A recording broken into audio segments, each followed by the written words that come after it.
Bonjour, willkommen, madame et mademoiselle. Welcome to Meltdown Comics Nerdmelt Theater, Harmontown. Is now in session.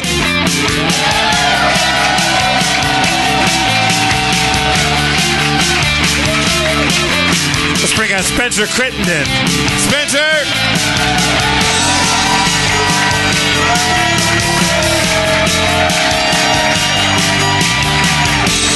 Who has been demoted from his comptroller role from last week. Oh, I'm riding high, Jeff. I heard you try to usurp my throne. I feel like I did for a moment. How about the mayor of Harmontown, Mr. Dan Harmon?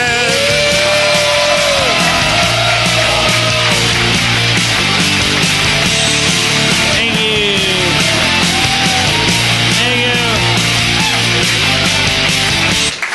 All right. Yeah. You left me hanging with a high five over here, Oh, man. shit, I didn't... I'm out of it, man. I've been up all night. I gotta go back to work after this. Fucking running on chewable Adderalls and... You know they're not chewables. You're just chewing on them. I mean... They seem pretty chewable to me.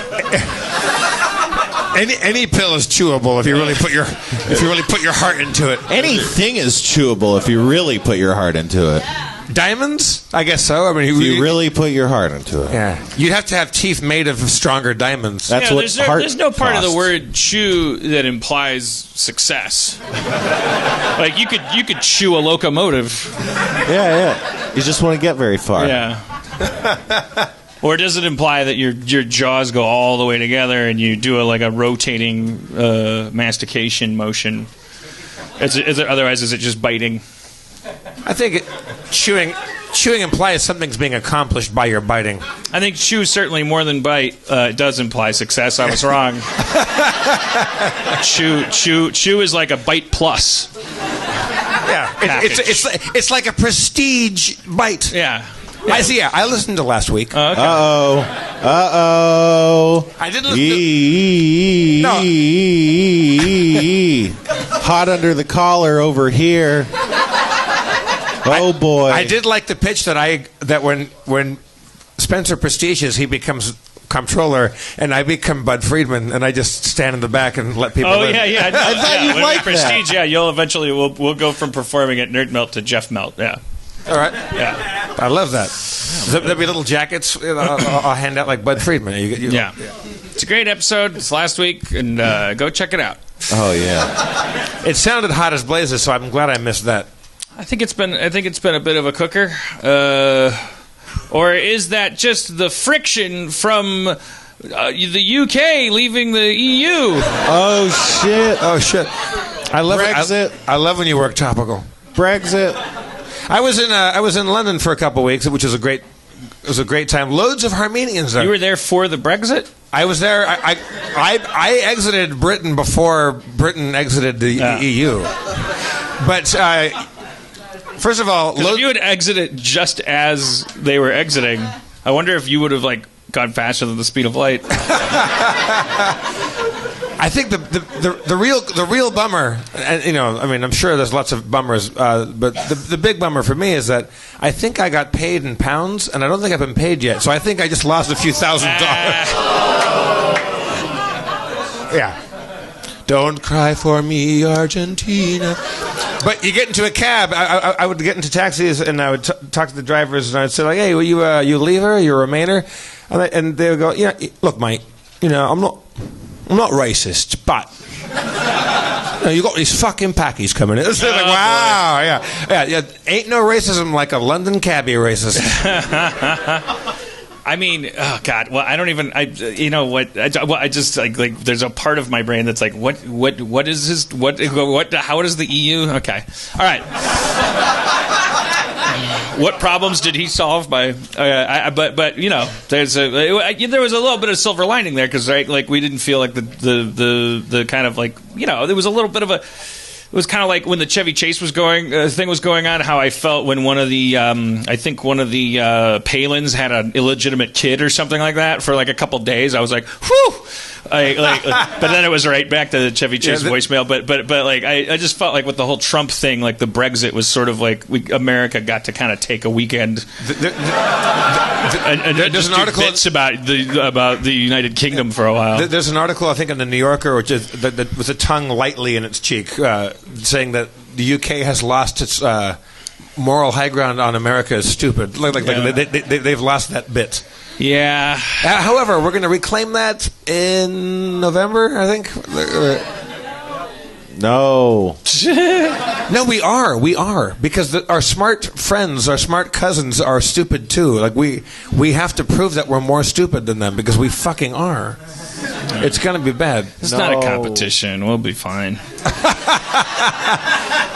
It won't. None of it really matters. It just proves that people don't vote intellectually anymore. They vote emotionally, and they listen to sound bites. They don't listen to information. They don't even know what the EU is. It's nuts. The number one Google search the day after it was, what is the EU? What did I just vote for? They thought they were being protesters. They thought they were like going to go, oh yeah, 40% of us said fuck this shit. And then no, 60% of you said fuck this shit. Or 51% or whatever. Like they didn't realize that they actually were part of a movement. They just, meaning the stupidity movement. Well, I mean, thanks for the language to our friends over there. Right. I don't know. I'm trying to to make it feel better. Yes. Thanks for the language. But they call the second floor the first floor. That never stops being confusing. What do they call the first floor? The lobby, the fucking minus one floor. I don't know. Well, we do that in a hotel, though. First floor is you're up a floor. Yeah. You're looking out the window down at the street, and you're on the first floor. Like a Holiday Inn. Yeah, it's the L. You press the L button, and then you go up to the first floor. It works like that a lot of places. It's fucked up. Don't get me wrong. Are you fucking kidding me? You've never seen an elevator that has an L at the bottom floor? The second floor is floor 1. It's fucked up. You guys are fucking... Whoever's calling out back there does not see elevators as much as me. Are you just mad because you're not at the podium this week? Don't even get me started, man. You had bits? You had written down material? Yeah, I didn't have a suit, though. I know. It was a shame. I really get confused in the parking garage elevators. It says G and then P, and then there's an L and a B, and give a brother a number. All right, that's... we solved that. Yeah. We solved that. Okay, so that was the cold open of the show. A little colder than usual. But let's heat things up with some guests. We got to bring them out like a bullet train, but I also don't want them to all compete with each other, so let's bring them out one at a time. All right. So... Let's first bring out to keep the international business going. Let's bring out your Kiwi friend, my friend too. You're a Kiwi friend too. Yeah, but I met him through you. But he's your friend too. Yeah, he's sexy. He's too good looking. Is my problem with this guy. I think that he just is that kind of good looking that it's a little bit of a distraction. Well, from the fact that he's a great actor, and he plays a vampire on television. Let's bring out Daniel Gillies. Daniel Gillies!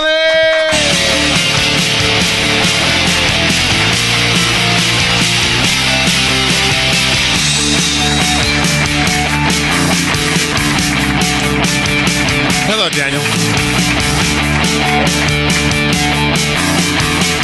Hey, hello. Also, your beard, Daniel. I just kissed you in the cheek. Your beard smells great. Did you put cologne in your beard? Or is just I might have put a little cologne in my beard. It's Chanel Bleu. So you just got picked up for your 4th season of the originals. Woo! Which is a spin-off of Vampire Diaries. Bleh. This is like the 10th year of the Vampire Diaries. Started right next to Community. They were in the same time slot. We were little sister shows. Now it's still chugging along, and it's got a kid of its own. Yeah, we're doing a half season this time. We're only doing 13, so I can actually see my family now. What kind of stuff happens in a serialized? I'm assuming it's serialized. It's not like yes, yeah. I don't know what the alternative would be. Like after 10 years of vampire storylines, what remains to be resolved?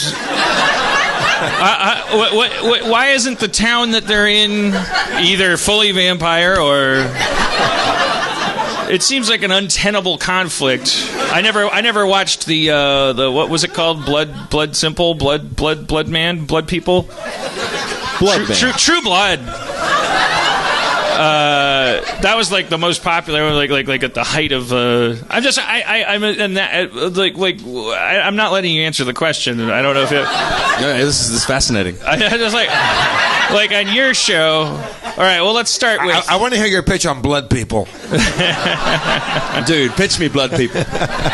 Santa Wano has all the right moves. Child, if you want meth, you want sex, you want a brand new trailer, you gotta come on down here.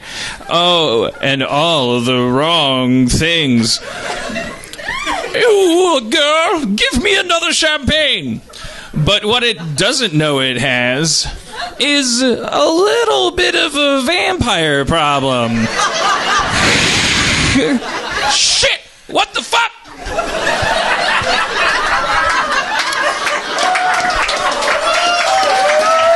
What? Wednesdays. Are the vampires the blood people, or the townspeople the blood people because they have the blood that feeds the vampires? Well, I think as the mayor says in the pilot, he goes, look, we gotta fucking hold it together. Because what happens is while the vampires and the people are fighting, the Brexit happens. Or something like it. It's like a Brexit analog. And so the economy collapses. And then the mayor, in the third act of the pilot, says, like, look, vampires need blood. People have blood. No one wants to get bit by vampires. Vampires don't want to run out of blood. Look, we got to stop thinking of ourselves as either vampires or people. We got to just start looking at this as a town of blood people. And then you never close your eyes. And then like the whole town's people like kind of like the who do we cast as the mayor? Who do you have in mind? I'm thinking Tom Skerritt. I was thinking of Tom Skerritt too. For real? Yeah. What? Wait, I think is Tom Skerritt alive? I hope. No, I mean, I think we'd know if Tom Skerritt had died, wouldn't we? So somebody look that up. Tom Skerritt's alive. Kris Kristofferson is the fucking mayor. Let's go with that. Well, that's he's close though, man. He's close. Is it really? I think he's next. Really? Yeah. What's it, Reynolds? Huh? Is that terrible to say? What is what? Burt Reynolds. You're gonna kill Burt Reynolds first? I'm gonna kill Burt Reynolds. After this, I need a couple more of these. You took time out of your Burt Reynolds assassination to come here and do Harmontown? That is what I call generosity. You're in the middle. You're in the middle of assassinating Burt Reynolds. You got the job already. This is beautiful. And you're stopping here, and now you're going to go kill Burt Reynolds. All right. Well, say what? Skerritt's alive. All right. Let's get him then. Let's Daniel, book him. how many times has your character been killed, brought back to life? Oh, somebody did a count of this the other day. Yeah, talking about exhausted narratives. It's boy, is this a bone of contention. I got to tread carefully through this fucking minefield. Hey, I want to have a job. Harmontown is a safe place where you can say anything you want about your show, to and there's no fallout at all. Yeah, perfect. 11, I think. I believe it's 11. It might be 14. That means you've gotten a stake through the heart 11 times? Yeah, that's right. So in addition to normal can't kill you-ness, you also are a vampire that can't be killed. That just can't be killed. It's relentless. It's like, yeah. Well, can you not be almost killed, or is it magic that's bringing you back? Or other wizards invoking their will upon you? Or is that like they miss your heart? Meanwhile, I didn't even know Spencer was here. Yeah. He's so fucking beautiful. Oh, thanks, man. I love it. Just like, eclipse. There we go. And it's like, this is...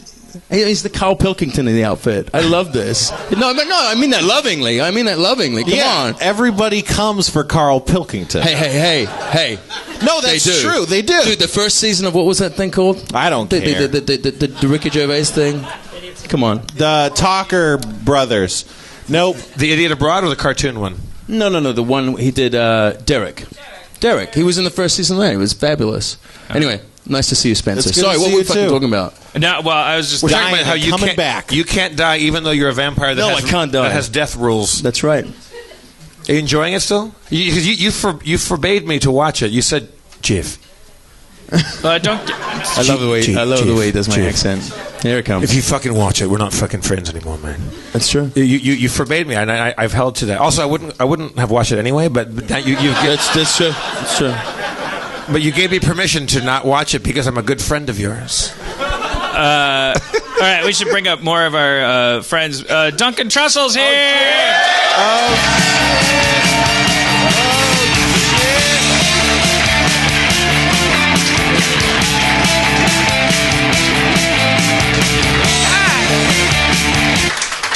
Is this the sexiest show we've done yet? It's already the sexiest bunch of Get men out of on now stage. you're being sarcastic. No, because you're gorgeous. You're sitting next to a sexy vampire. This guy is No, he's symmetrical. No, Daniel's. Let's not continue. Do you have beard cologne too, Duncan? Are you one of those guys? Yeah, gravy. It's true. Duncan, treat yourself. Lean over and just take a little smell of Daniel's beard. Oh my God, it's amazing. How did you know that? I gave him a friendly kiss on the cheek, and I went to an astral plane. No, wait. I was going to say, he said astral plane. This is a really obscure reference. What is that Stephen King book that he wrote with another horror movie writer where... The Talisman. And you know, for those of you so basically you drink this shitty, like, vomit tasting stuff and you transport into another dimension where everything smells the way it's supposed to smell, as opposed to, like, it's anyway, your beard smells like the right way beard should smell. You can all smell it after the show. Daniel Gillies will be doing a beard sniffing after the show. It's only $12. I hope that you guys aren't flagged by my flagging energy. You know, like, I've just been up all night.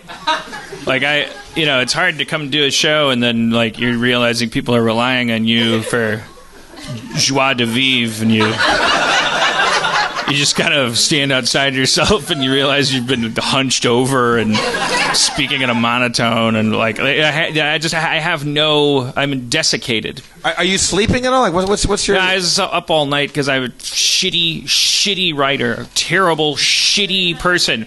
Shut up. You don't know. Let him continue. Jesus. You only see it when it's done. If you saw the amount of masturbating and the amount of, like, it's just so fucking sad. I'm not a shitty writer means, oh, he wrote a bad thing. I'm saying, like, I'm a bad, naughty boy.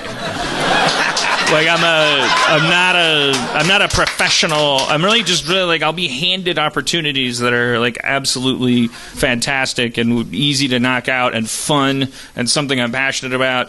And then the minute that it enters a zone of, like, oh, you know, there'd be no way to fuck this up, or, you know, it's like, I'll just figure out how. Because you got the book, you have 9,000 TV shows, you got a million deals, pitches going on. Like, how do you even organize your time between all those things? I just let Steve Levy do it. Actually, I have another question. Like, what's your version of this all working? Like, what is your... I don't know. Well, that's the sad thing. I'm talking to my therapist about it, is that I've never had a version where it's, like, work. This is how I've always worked. Like, in terms of, like, having to write original stuff, but it's been a while because the community taught me how to, like, work with, like, people and on a thing that needed to get done. And when there's like a lot of people involved, you can't fuck up that much. But when it gets down to, like, oh, this is up to me to do a thing on, and no one's around to yell at me, so it's like I'll just, like, it's just kind of amazing. But I don't know. And my therapist said, let's bring out Kumail Nanjiani. We should do that for What the show is already sexy.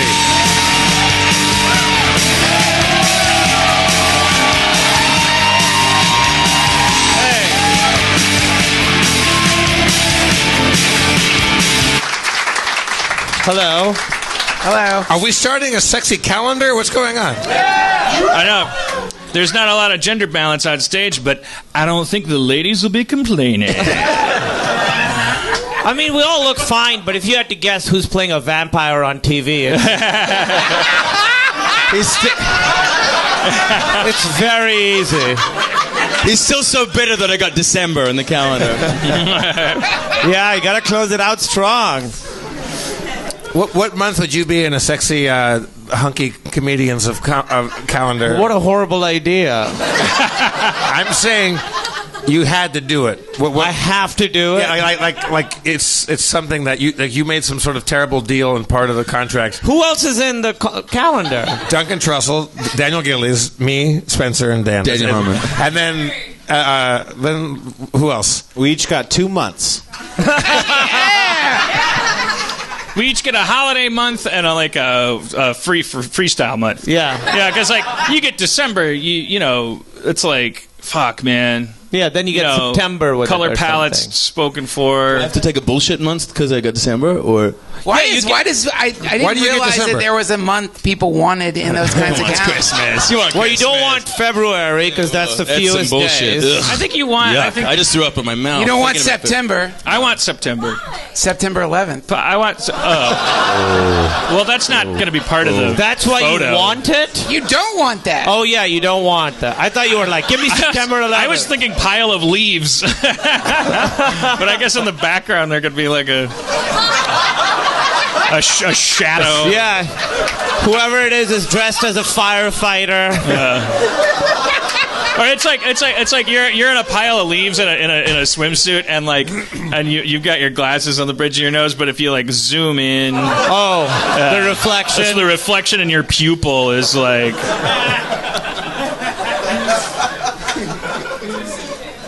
Not cool, dude. I don't know. To me, it's a tragic event, and wow, what a stand to take! Wow, you really put yourself out there.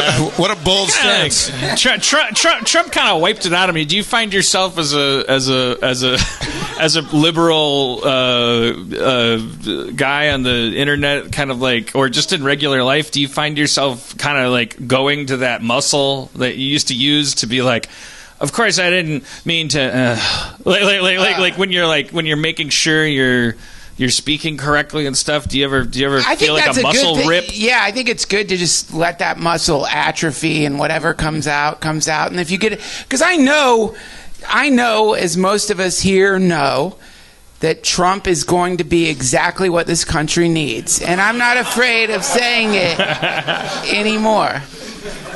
I think it's good to just let it. I think it's good to let it come out, and if you get assailed or attacked for it or whatever, that's the thing, man. You taught me this thing that just stuck in my head, and the more I think about it, the more I think that pretty much sums it all up, which is just tell the truth. How you feel right then in the moment, let it come out. If that's who you are, and someone gets angry at you for that thing, then I think you said it to me. It's like they're angry at nature. And that they're angry at the wind or something. Wait, are you actually? I haven't seen you in a little while. Are you actually supporting Trump? No. Okay. I was like, oh my God, there's gonna be words supporting Trump. Yeah. Well, no. I mean, no. That's no. Well, people always say it's like, oh, he always speaks his mind. Well, so do children, and we don't make them president. Be a great movie. Yeah. Yeah, but he doesn't speak his mind. Let's not give him credit. I mean, he's speaking the mind of some weird simulation of Tom Cruise in his head. He's just saying No, I think all that. When you look at somebody who, and I know a lot of people say he's in maybe he's in a shit ton of debt or whatever, but he does seem to have somehow manifested a lot of massive skyscrapers, and usually that indicates not some lunatic who just rambles, but some kind of very manipulative person. So I think part of his deception on one level is to seem just like some loose cannon or something like that, when underneath it is just a classic all-American huckster, like the which is a really old American tradition. It is like the old American con artist, the guy who's like comes into town with a bunch of bullshit medicine, gives it to people. What? Grifters. Yeah, fucking comes into town, builds a monorail out of snake oil, and then rides it away. And then all the babies die from the exhaust. He's like Robert Preston in Music Man without the catchy tunes. Yeah. Yeah, so I think that the scary thing about him is not that he's like, oh shit, he's just a big baby. It's that underneath the big baby is a very, very intelligent, manipulative being. See, I disagree. I don't see a very, very intelligent guy. There's nothing in there which reflects to me anything but a complete emotional and intellectual immaturity. Yeah. Like, I don't sense anybody smart. See, because I was kind of waiting for the guy behind the curtain, I was waiting for the sort of the veneer to fall, and I can't see that. I mean, maybe I'm not smart enough to see just how smart he is. You can't run for president and wear ball caps. No offense, Duncan. Duncan's wearing a ball cap right now, but you're not running for president. That's it. You're getting May. Yeah, you're getting. Listen, but you can't go out. You can't wear a ball cap and stand behind a podium and run for president. But he's proving you can. Yeah, he did it. Like, do well at it. I read an article about and this. You know what? You guys, I read this article about the hair. He wears the cap because his famously ridiculous hair that's always caught looking like fucking cotton candy, on an autumn day. Someone told him, it's like, this can't be part of the campaign. You have to take this out of the equation. And the ball cap literally does that. There's no more of these pictures of him getting out of airplanes where he looks like a fucking retard. Oh, I'm so sorry. Jesus Christ. I really flew off the handle there. I'm about to kill Reynolds. I'm sorry. Spencer, even Reddit will give you that one for free because you're talking about Trump. His hair looks crazy. It doesn't look like someone who can touch their hair. I think he's a new breed of politician that has recognized a demographic in the world, which is a demographic that maybe isn't the smartest demographic ever, and I'm trying to be. I don't want to be an ass. No, I truly think that if you support Trump, you're either stupid or evil. Well, I really think that. Or one of the blood people. Well, whatever it may be, like there's the guy who's now going to be the prime minister in the UK, where there's the famous video of him ziplining. Who's also got Trump hair? Yeah, they have their version of Trump. I'm telling you, you're looking at the new politician. It's all versions of this brand new kind of politician that's they all recognized. Have crazy smoky orange hair, and they figured out the car. Like when you watch like resale furniture commercials or car commercials, and the guy's like tap dancing and he's like juggling in front of some cars. You're like, does that work? That can't work, but it must work because they keep doing it. It's the presidential political version of that, where they figured out if I get in front of a TV king. Yeah, that's like it. A mattress king. That's it. Yeah, that's what it is. King. He's a mattress king. They figured out that works. Fuck. But I still don't. I mean, you're killing me, EU. Yeah. Well, whatever. Anyways, you can listen to a different podcast to find out that guy's a bad idea for everybody. But let me pick things up a notch with my energy. How do you chew an Adderall and be this low energy? Well, it's not his first Adderall. Yeah, it's been a while. All right. You want to take a little... Dan, you can just lay down and take a little nap. We'll take over the show. We have to Rosanna Arquette him with the fucking adrenaline. The needle, that adrenaline needle? Yeah. All right. Or we can stake me for the 12th fucking time. Unbelievable. So who is staking you? Is it? I mean, who gives a shit? Do you really give a shit? Nobody gives a shit. Is your Van Helsing another hunky guy, or is it like an old? Yeah, I mean, put it this way: I'm the old guy on the show. I'm like. Are you the bad guy? Are you a bad guy? I don't know. I don't think anybody can be really deemed good when they're sort of this murderous creature thing. But I mean, God, I'm already bored of hearing myself talking about this shit. Yes, I'm kind of a bad dude, okay. but you're following me and my brother's shenanigans in New Orleans. God, it's boring. No, it sounds. I just haven't watched it, but it's like no. Have you read the Anne Rice books? No, I have not. They're great. And when you go to New Orleans, that place seems like there should be vampires there. It would make sense that you'd run into vampires there. Yeah. That's a haunted city. Totally. Is Diaries based on an Anne Rice property? No, it is not. Okay, all right. It's Just checking. Not. I don't even know the name of the writer. Oh, God. All right. I love you. Right. Thank you. You know what happened to me? I met Obama 2 days ago. This is the notch. The notch. Which Malia? Was he cool? No. Which one? The main guy. Oh, really? Yeah, I met the Obama. Wait, well, tell us more. Why? Okay, so there was a conference, and it was a very serious conference, and Barack Obama was going to speak at it, and they were like, which is a terrible idea, they were like, Silicon Valley guys should go and do 10 minutes before, like, open for the president. What? So we went on in this very serious conference where people from Rwanda and Jamaica have been talking about how they're trying to get entrepreneurship going in their countries. And we went on and tried to not say cunt. And did you tell the Pakistan porn tape story? No. Okay. No. That's goody. It was chaos. No. And they were like, if you swear on stage, you won't get to meet the president. That's literally what they told us. What? So we didn't swear on stage, and then we got to Do you think that's his rule? Like he said that, I don't want to meet anyone who curses. He doesn't give a fuck. Did anybody really say that? Yes, I swear. What? Who, they should not have. Who? What was a stage manager or no?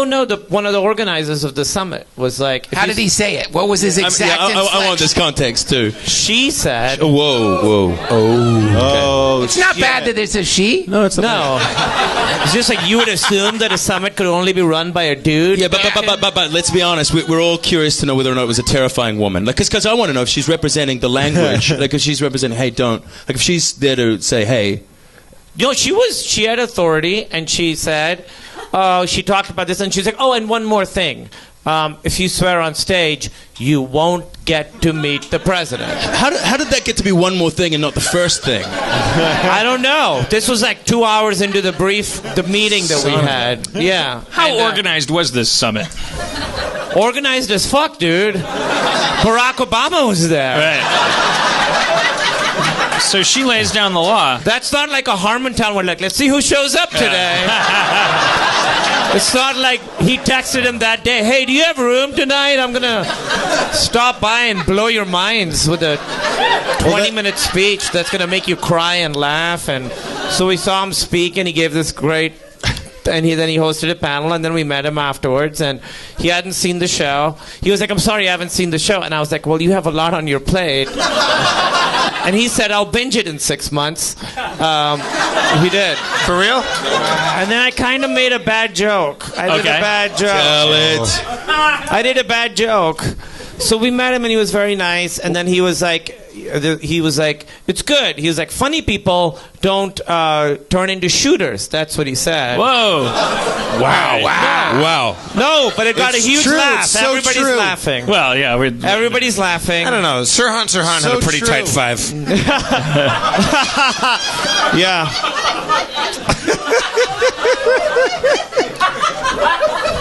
I think it's just sad that the problem is that severe that he's thinking about. He's like, there's another like that you were one of 8 categories of people he met that day. Yeah. And one was a postal union or something. Yeah. And he was just like, it's good to be here. I gotta go. What was your joke? What did you say? So he said, funny people don't become shooters, and everybody laughed. And I said, but that doesn't mean that unfunny people are all shooters. And then it was like silent for 5 minutes. And he said, yeah, that's not what I meant. And I was like, I am so sorry. I'm going to go. My ears turned red. And you thought to yourself, fuck, I should have said cunt on stage. Yeah. This is never would have happened. Avoided all of this. And I saw him like cross Silicon Valley off his binge list.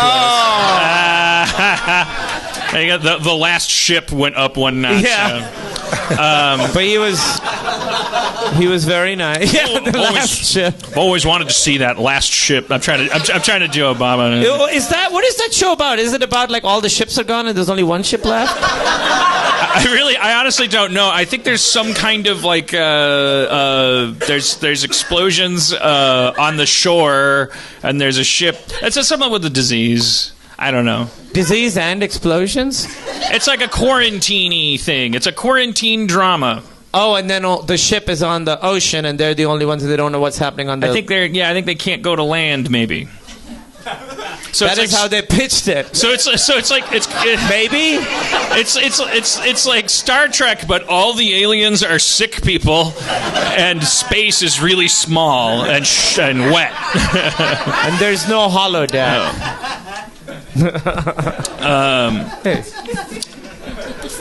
Hey, you know what? I'm bummed out. Didn't last more than 4 episodes. Doomsday Preppers. There's only 4 episodes. Yeah, because I talked to somebody that knew people that like producers on it. That the first couple were actual people that Doomsday Prep. The rest was completely just fabricated. But they got actors? Well, like they got people to like. They just found people. I bet I know. Like they would find people who go, "Oh, I hear you're kind of passionate about the poles reversing." Yeah, I am. And yeah, do you like macaroni?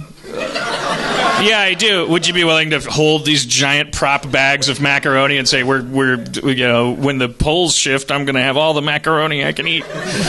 Yeah, it turns out there's not 3 seasons worth of people that are awesomely prepping for the Doomsday. Or if they're legit, they probably don't want to talk to a fucking New World Order camera crew. Yeah, or they're hard to find. They're not like going on the Lifetime Network's website. The most impressive shit I saw, the thing that I was like, that's my Doomsday Jam, was the shipping container thing, where you get a bunch of shipping containers. They're super cheap. They're bulletproof. They're tornado-proof. They're everything-proof. I think they're even, they're closer to being fallout-proof than say, I don't know, a hat.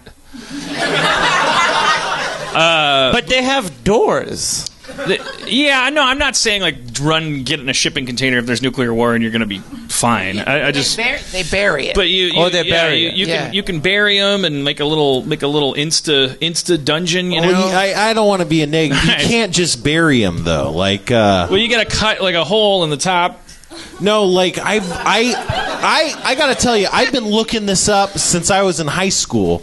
And according to leading structural engineers, you bury one of those things, it crunches inwards like a can. It's not designed to store. Ah, shit. You could do it. You just got to reinforce it, and at that point, just build a bunker. Oh man, I'm not sitting inside anything that would crush like a can if it wasn't reinforced. Right. But it's such a romantic idea, to be in a box under the fucking ground. It would be the best. You're gonna end up there. That's all I want. With John Goodman, apparently. I interviewed a guy who bought a limestone, like the United States military hollowed out this massive, I think it was a limestone. American Psyche. What's that? Nothing. hollowed out this mountain, and he put all these RVs inside of it. So, and you can lease a space in it, drive your RV under the mountain, and then when the apocalypse happens, you've got to make it to the mountain, but then you have a place to stay. And so we went on a tour of this place. Whoa. It was massive. It was massive. Awesome. Crazy. It's crazy under there. And the creepiest thing was there's all these RVs that he's lined up in this limestone cave, and next to one of them, I guess to indicate to prospective clients that it's a kid-friendly place, he's put some AstroTurf and a little kid's bike and like a ball. Right? It was the spookiest thing you've ever seen. And like you realize this guy who was giving me the tour, he's going to be God under this mountain when they seal the door. The overseer. He was the overseer. It was really creepy. The underseer. But also the place had a wine bar. It was like that was part of the... See, now I'm in. Now you got me. Wait, what, are people buying spots? How much is a spot? Well, see, the I don't remember how much the spot was. It was actually... it was pretty reasonable. I remember it was like for the end of the world and having a place to go to, or the fantasy that you have a place to go to, because he's taking care of all the prep shit, right? So like he's filling the jukebox with "I Think We're Alone Now." Yeah, it's all theme songs where you're like, in the beginning it was cool, they were all apocalypse themed, but after a year, it's the end of the world. As fuck this. We did years ago, I think 2002. Did some USO tours with Drew Carey. Did an improv for the troops around, and we did one show up in Stavanger, Norway, for NATO troops. So a lot of doctors and highfalutin fancy pantsers that worked for NATO, and we went and visited Hitler's northern bunker, which was a giant complex carved into a mountain, like an actual superhero. Hitler, super villain. Villain. Get out! Wow! Oh my! But really, hey! Wow! Look, he had some ideas. You guys. He made the trains run on time. It was straight up supervillain Lex Luthor shit. Yeah, and also. Picture a giant mountain with giant tunnels built by Nazi engineers. It looked exactly like that. It looked like supervillain lair. It wasn't fun. It was really like Dr. Evil shit. Were you shocked that Hitler's bunker wasn't fun? I would have thought, look, there would be like a bike and a kid's ball. There was no wine bar. No wine Where bar. was the fucking wine bar, Hitler? That's the real crime. I just think it's kind of funny that, I think we've talked about this before. The meme of Hitler from that movie, and everything's been done with the subtitles. And then there was a guy who we had to have talked about this. I just thought there was some guy who looked like I have no idea what corporation it was, but it was some butter company or something. I don't know, tried using that Hitler meme to do a little thing about their butter or something, and everyone was like, well, then now we can't buy your butter, and he's like, but everybody else does it.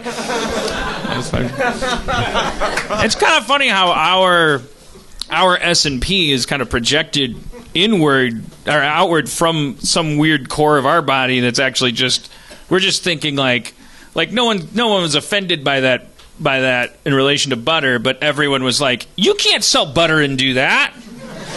Because if you do, it's it's more like we monitor each other for a flickering LED, we just thump it when it's flickering too much. It doesn't have anything to do with that actually being offended. It's just well, if you haven't gotten the part, if you can't figure out that. What was Hitler's angle in that? Yeah, I need to know this. Can you bring me up idea. to speed with the meme, the Hitler meme? I don't what's that movie called? Downfall. You've seen it? Yeah, I haven't seen it. People put subtitles to Hitler losing his shit when he realizes that the Russians are coming and he's losing the war, and so it'll be about the Dallas Cowboys are having another bad season. And they just change the subtitles to why Hitler is all bummed out. Or Conan leaving, whatever. Right, it's any pop cultural, usually large events, or the new iPhone is. Or a Warcraft update people don't will often make it in there. some guy who was technically like accountable to some company, like not Entenmann's, but something like was like. Entenmann's did a thing. Remember what was it? I can't remember. It was the. I love this shit. I'm sorry. I wish I wanted the coffee table book of this, but what book? What I could just go on the internet. But there was the girl. I'm laughing because the guilt. Are you okay, Dan? There was I'm laughing because of what I have to now say after laughing this much. There was a lady who was famous for killing her baby. You're right. That is funny. Yeah. Is it a Casey whatever? Yes, the Casey Anthony verdict was what? Not guilty. Was it not guilty? The trending topic was not guilty, and so some like kid that worked at Entenmann's, I think it was like, who's not guilty of eating a delicious brownie? Like that person was just thinking like, oh shit, I got to get up on this trend. Like everyone's talking about not guilty for some reason because of a baby murder, specifically an unpunished one. And so it just kind of looked like they were like, yeah, holla. But they weren't even trying to do that, obviously. Yeah. They weren't actually making it. They didn't know. They were probably like, oh, it's a trending topic. Yeah. One more customer that's going to be out that can buy Entenmann's. Anyways, I like that stuff. I love the triumvirate of Trump, Casey Anthony, and Hitler. Yeah. This is going beautifully. Did you guys watch the OJ documentary, by the way? No, not the documentary. No. Oh, you got to see it. I was away. I just heard about it. Oh, it's amazing because it's about, I didn't know, like the LAPD and so the racial inequality 60s, 70s, 80s, and then with OJ's career, and then 90s. Obviously, he killed 2 people, and it's pretty. I didn't know. Did he, Kumail? Did he? 100%. Okay. Wait, don't you remember that book he tried? If I did it, it would have gone a little something. Yeah. No, I didn't do it. I like this. Do you guys see the cover of that book? Now, everyone's like, oh, yeah, if I did it, I get it. Big joke. But if you actually see the cover, in big red letters, it said, I did it. And then inside, it said, if. You know why? Because it's very clear. But Ron Goldman's parents got the rights to the book, and they redesigned the cover so that it looks like I did it. Because he was the guy that he killed with Nicole Brown. And so they published the book, and they changed it so that it's I did it, and if is really small. Whoa. Yeah. He's in jail right now, though, right? Yeah, he's in jail because it's so crazy. He went to steal his Heisman Trophy and shit back, but it's the craziest story because he gets his friends together, and he's gonna go get some of the stuff back, but. So you see the hotel footage of him and his friends, but they get lost. So you see the footage of them going up and down elevators, going here and then coming back. It's like Keystone Cops, and then it's such a great documentary. You would love it. And that stuff is in it at the end, like him getting arrested. Yeah, because nobody knows what I didn't know what he did after he got acquitted and before he got arrested for this. He was making he was releasing rap albums and shit while doing cocaine in Vegas. There's rap videos of him dancing with girls, and it's amazing stuff. If you go to if you ever do a gig in Vegas, there's a restaurant called the Golden Steer. It's like a famous old steak restaurant where John Wayne's Winchester rifles are up there, and there's the Sinatra booth and the Natalie Wood booth and the Joey Bishop booth. It's great. Did you just yip Natalie Wood? There's a huge Natalie Wood fan in the crowd.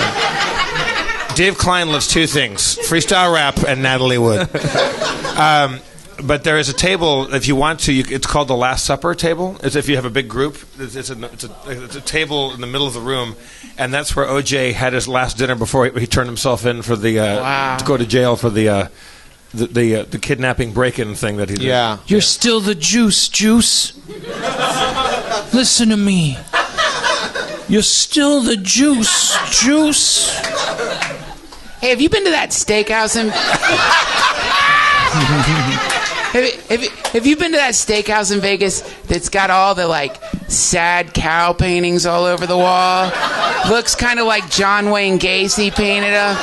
It's the creepiest fucking place. Amazing steak, but like it's like when you're like, they boast the saddest cows. No, they have that special like Wagyu beef where they rub soap into the cows for a year or whatever. Soap? It's good, nice flavored. They rub soap into the cows. They do something. I don't remember what Why do they soap the cow? They massage it and they feed it beer and stuff, so it's like perfectly marbled. So you get this marbled cow. But I swear to God, I was sitting in there eating, and all of a sudden, underneath the music, it was like they were playing the sound of cows being slaughtered. No. Yeah. No. For real. Like I And what does that sound like? Just like dying animal sounds, like underneath it all. Like you get the feeling they actually hate cows. They hate cows. You get that feeling the guy who started the restaurant, his mom was trampled by cows or something, and then he just started. This is a cow genocide. Like he's like, I'm gonna open a restaurant and I'm gonna first of all make sure it's the best steak you can get. Otherwise nobody's gonna come in here. Well, also it's just an extra fuck you. It's like plus you're delicious. They show you the picture of the cow dying slowly. Of being beaten with a shoe. It's worse. It's just it's the pictures are depressed looking cows. They're like it's like they know something's not quite right in the paintings. You know when the guy comes to make a painting of you, days are numbered. It's like, oh fuck, you got the easel out. The cows have to sit for a sad portrait while they're on death row. Yeah. Oh no. Drinking beer while someone's rubbing soap in them. Why the soap? I'm more concerned about the soapy cow situation. I don't know if the soap is real. Slaughterhouse oil painters. It's the saddest job. That's a bad gig, but they can make a lot of money. Let me ask you guys this. Duncan and I were talking about this on his podcast. I was just his 200th guest, and we at one point we briefly, and we both agreed at the time, but now I'd like to open it up to the panel.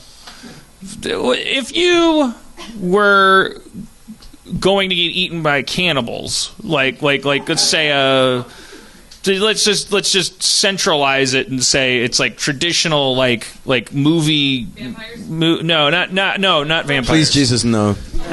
No, I mean like actual, just like I'm trying to ground. Cannibals it are technically a form of vampire, I think. And do like an '80s like thing where it's like you're in a jungle and you've been caught by an indigenous tribe of people that eat human flesh, and so you are to them you're prey, and you're getting like prepared to be cooked, and you're gonna get eaten. Do you want them to enjoy you? Well, you know, Dan, if they paint me as an oil painting beforehand. You know that cannibals don't eat comedians. You know why? Why? Oh God, what is this? Because they taste funny. Oh boy. Oh. You're allowed to buy guns now.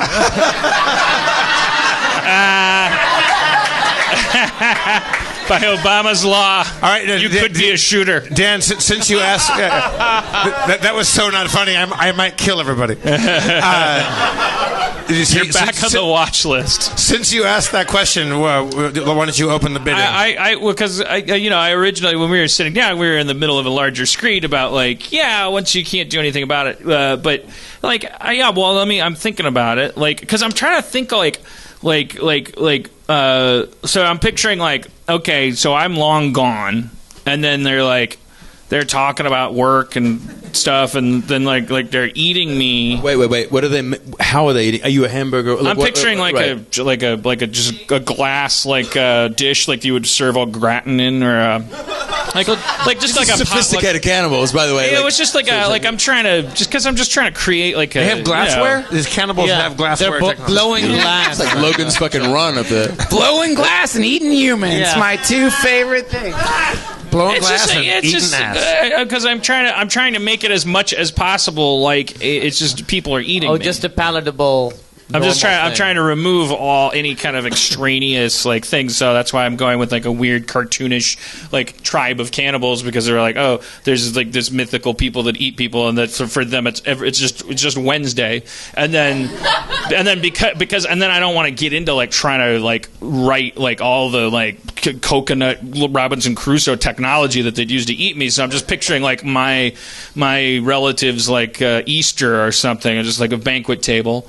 And then there's like chunks of me and like macaroni, and like there's like my head with an apple in it, and like just like shavings of my ass on like arranged in a fan with like pimento and so I'm just picturing like two guys. Let's leave the ladies out of it tonight. Like, let's just commit to it. What are their names, Dan? Dire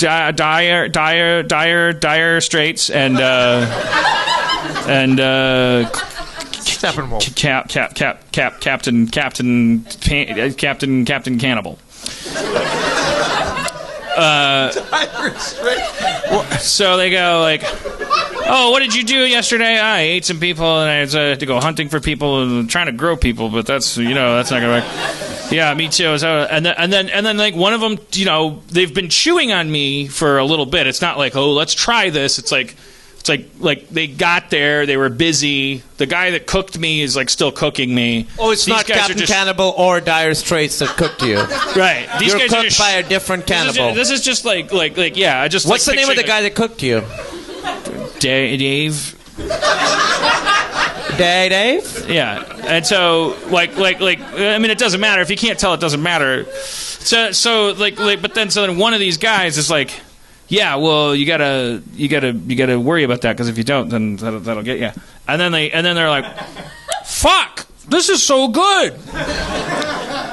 You want that? I guess that. I don't know. I'm picturing that, and I'm like, is that what I want? Is that what I want to think about as I'm dying? Is that like that? They're like, have you tried the and the guy's like, the pink stuff? And the guy like, or go, shit, man, that is fucking good. Is there any more of that? Like, I don't know. And they're like high fiving each other. I don't know.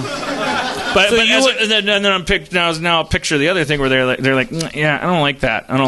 And which one do you like? Which one do you want? I don't know. It's I really want them to say. like me. You don't want the last thing to be a rejection. Like, he's fucking disgusting. You want to. It's nice. You want to feel, not that you're going to be aware of it, but you want to be like. It becomes easy once you've accepted that you're going to get eaten. But it's like right now, sitting here, I'm in a more resistant state. So I'm thinking about it more like, no, I hope they choke on it. Like, because somehow maybe if they choke hard enough, they won't be eating me. God, I don't want to get eaten. Like, it's like forcing you into a realm where you have to already accept at the beginning of the scenario that you're dead and you're being eaten. Well, that I think we started talking about that because I saw this Naked and Afraid episode where this hippie guy like throws a rock at a jungle chicken, and he takes jungle chicken. Yeah, that is beautiful. There are jungle chickens. I think it was a chicken in the Amazon. There's chicken in the jungle. There was a chicken. I'm pretty sure. Are there like little baby jungle kitty cats? Chicken. It was like it was a chicken in the Amazon, and I think it was a chicken. What are you talking? There's chicken in there ain't no jungle chicken. Okay, fine. Jungle chicken. It's a bird. It was a bird. I think he means a velociraptor. I'm pretty sure it was a chicken. Maybe the show is planting easy-to-hunt animals. Jungle chicken.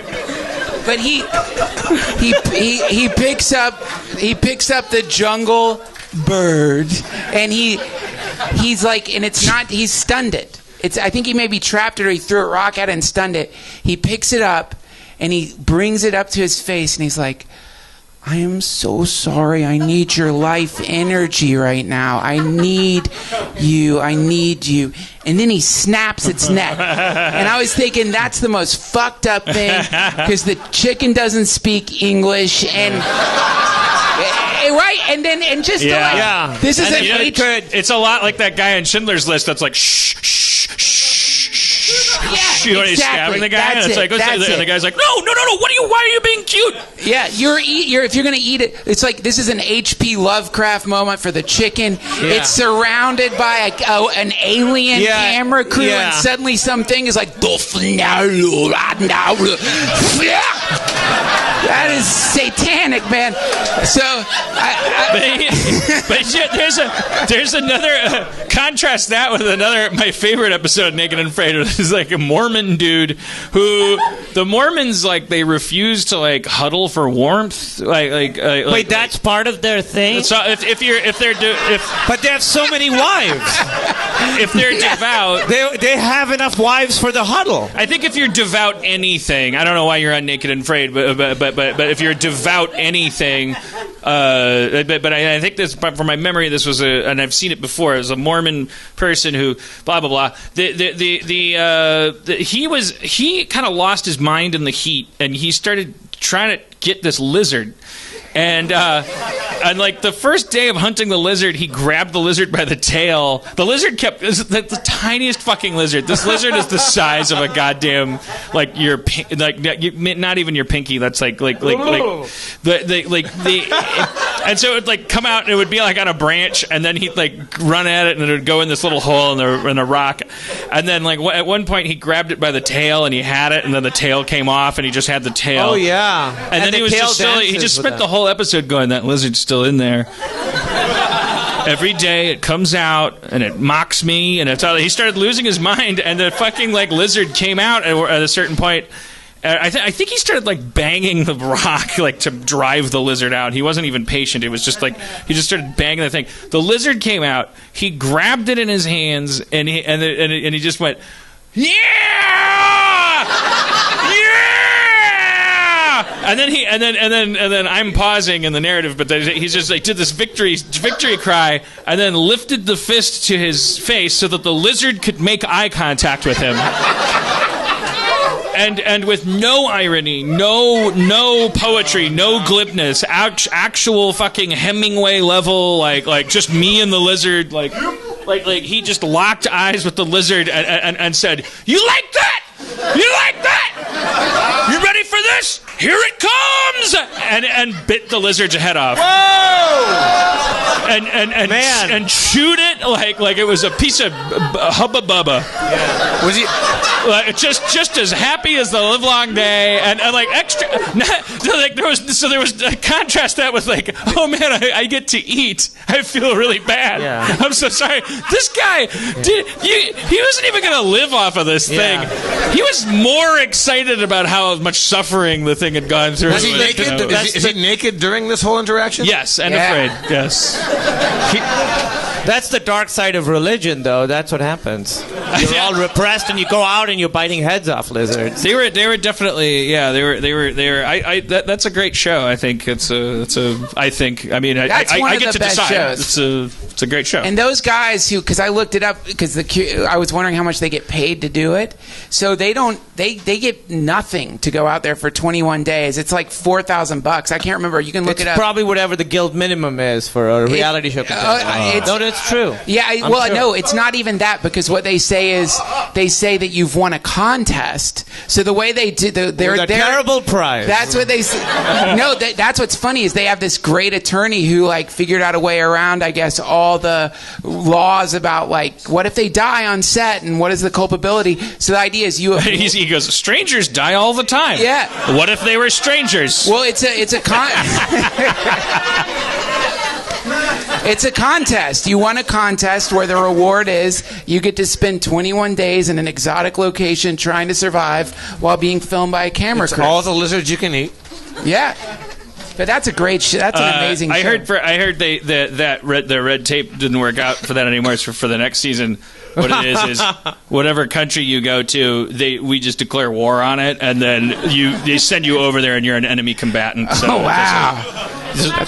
So we can just it's 9/11. Don't clap. How strange. Are you wearing a hat now? Currently, yes. Oh, good. No, but are you have you been doing the show? I woke up from a nap and I was in a rush and I put a hat on. Okay. You pull it off. I was waiting for Huh?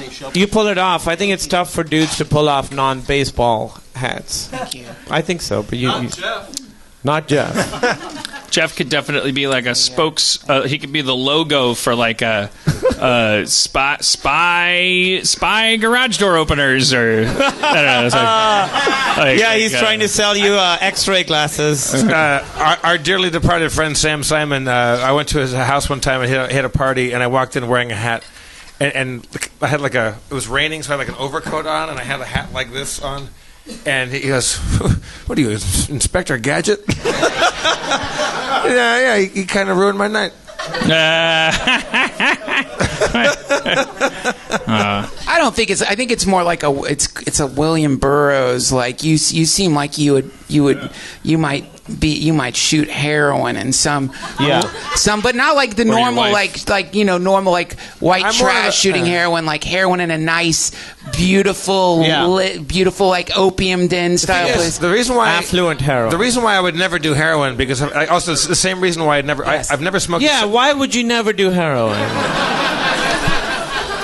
Because I think I'd really get into it. That's the thing of heroin. Yeah. People get into it. But not, I would get more. They get addicted to it. Like, I've never smoked a cigarette because I think, now I wouldn't do it because I'm mature. Like, when you're a teenager and people start smoking, I never did it because I just thought, oh, fuck, I'm a smoker. I would like to have the lighter and the tapping of the thing, and I have reason to leave the room and go outside and have the cigarette.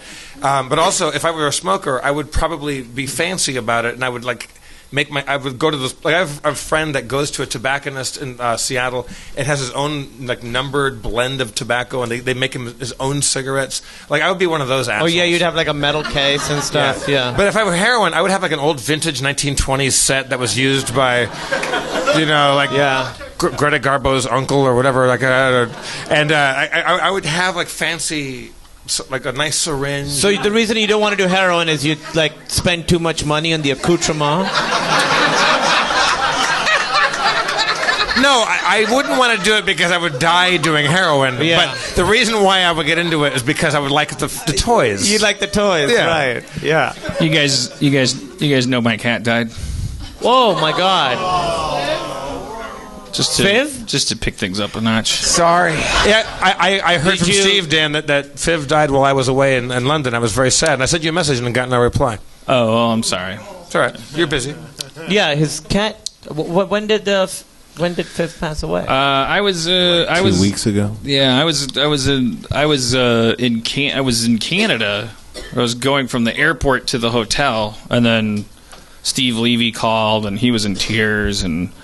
Was he sick? I mean, other than was he did you think that he was near the Steve end? was fine. I was like, no, he was crying because my cat died. Are you a sociopath? Oh, okay. Why is he crying? Did he have personal loss? Look, water is leaking from their eyes. What is this salty discharge? What is cat? But did you know he was near the end? Well, she. I beg your pardon. I had been prepared for it forever psychologically because I've had cats that have gone down before, and Fiv was of indeterminate age, but we knew at least 10, and she was FIV positive, and she'd had a whole slew of last couple years. She had when they gave me the big bags of fluid with the big large gauge needle, I was like, look, great. I thought here we go, so I was ready, but she was fine. I mean, I think that she might have had kind of a kitty Alzheimer's kind of thing going on, because towards the end she really stopped caring about the dogs as much, and I always felt really bad that the dogs were kind of terrorizing her, and towards the end she was sort of she didn't really care where she was, but she had a weird wiggle to her head that was happening, and I kept wondering, I was she was on thyroid medication, I was I wonder if that's the thyroid medication is jacking her up a little too much. We would take her in routinely, and she just had a lot of shit going on, so after I left for Canada 2 weeks ago, apparently the cat sitter came over, and she was like meowing in pain and was like walking funny. So she took her to the vet. And welcome to the best podcast ever. You're never more than a Trump observation away from a dead cat story. But she took her to the vet, and she had pancreatitis, and it was in such bad shape that they started prepping her for an emergency thing, like they were gonna send her to a facility or something like that. While they were prepping her for surgery, she had a stroke. Yeah. Spencer was there. Jesus Christ. Oh, you were there? I got there. Yeah. She had a stroke, and so she was essentially I had to authorize first I had to verify.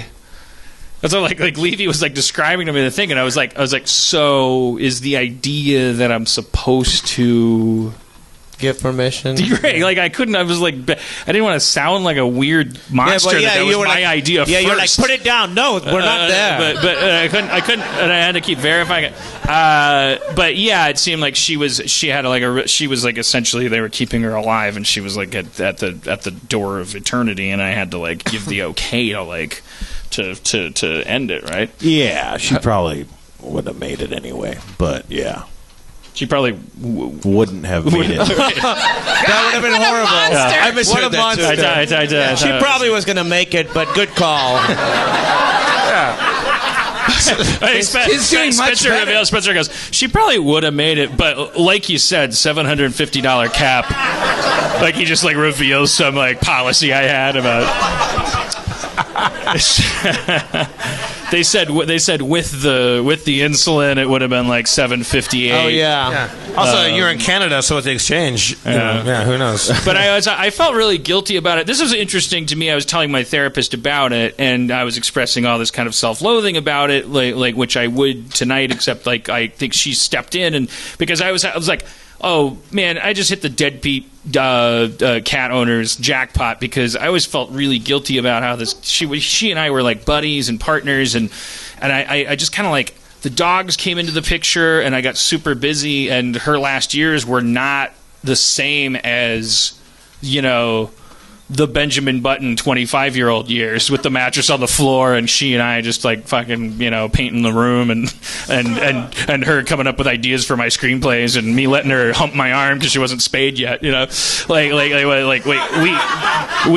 had peaks with that relationship, and she traveled with me through several homes and intimate others, all of whom adored her, and everyone that met her loved her, and I just felt agonizingly guilty in general, because it was she was neglected in her she just became it was a big house, and she just kind of started hanging out. She's I don't like these dogs, and it was I'm busy, and I was expressing all that to my therapist, and she said,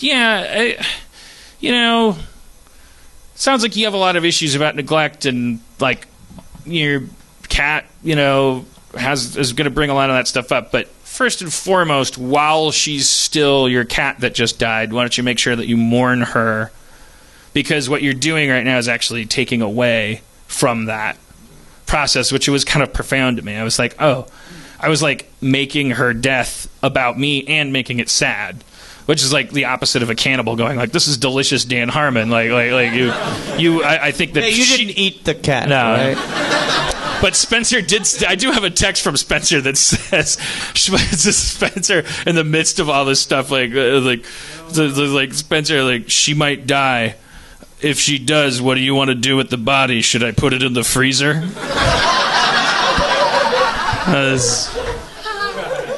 Were you sad, Spencer? Oh yeah. I was all busted up. Are you being sarcastic? Oh no, not at all. Hardest man to read. No, it was hard. It was really tough. It sucked. Fiv was great.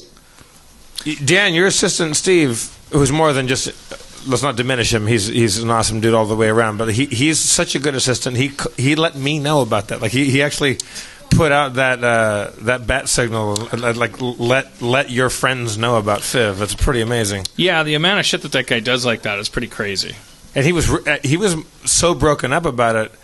And I was like, "How's Dan doing?" He's like, "Well, he's in Canada right now." He didn't Like, I don't know how much he knew about what your grief... Cut to crisscross, so make it jump. I was just like at a... I don't know, it was just some Canadian party. Canadian party? Is crisscross Canadian? I don't know. It was just the first song in my head. That seemed like the opposite of what you should be listening to after your cat dies. That story was so sad, it made that man throw up into a bag. Oh, don't call him out. He's fine. Wait. Yeah. Someone just barfed in the room? We'll be fine. Wow. It's been a real roller coaster. Are you all right, sir? Probs not. He's unconscious? Do you need assistance? You okay? We could call, like... Do you want us to put you in the freezer? Call an ambulance. How can we help? Yeah, how can do you want me to help you? Someone should help her. Help him get him call out. an ambulance. Yeah. Oh, it's a she. What's happening? No.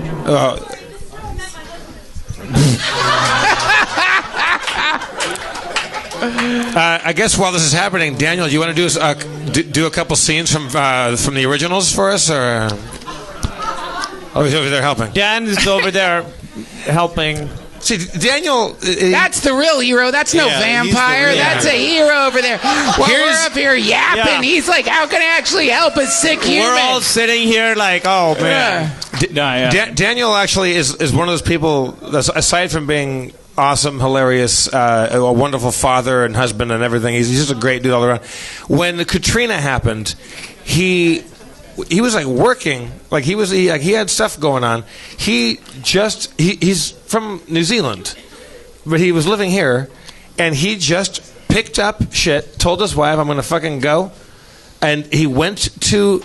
He will not let me tell the story, but I can tell it now. No, you can tell it now because he's off helping humanity right now. He went there, and he's like, I can't watch the news and watch what's going on here without helping. So he goes to New Orleans, and he said, hey, I'm here, I want to help people. And like, you can't help people unless you work for the Red Cross, and there's all this red tape and all this stuff. So he commandeered a fucking bulldozer or some shit. I think he stole a Red Cross sticker. If you hear, he looked right into the construction worker's eyes and cast a spell over it. That's his power. Of course, this was all in the middle of the night. Right. But he had to kickbox very briefly a werewolf from Amnesty International. He was going there because he knows there's blood banks there. He wasn't going there to help Katrina. Blood people! Oh my God! But they surrounded them with garlic, so it was real tough. The thing is, he actually is a good person that sacrificed his own time, livelihood, and safety, and just went out there and said if they're not going to let me help, I'm just going to pretend I'm just going to go around the red tape and just get shit done. And he fucking did. It's amazing. Why couldn't he save my cat? Where was he when my cat was dying? Well, that would be amazing if it came back on stage. Daniel Gillies, everybody. Daniel Gillies. With my cat? Yeah.